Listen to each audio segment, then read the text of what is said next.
පිපිලා දැක්කම හරි ආසයි.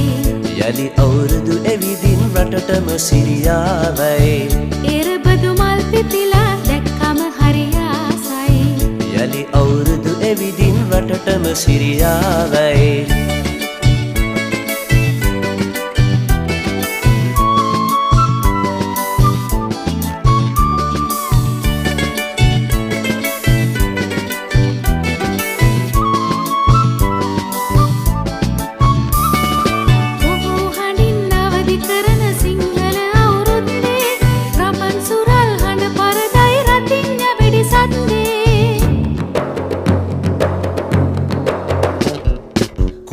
හඬින් අවදි කරන සිංහල අවුරුද්දේ රබන් සුරල් හඬ පරදයි රතිඤ්ඤ වෙඩි සද්දේ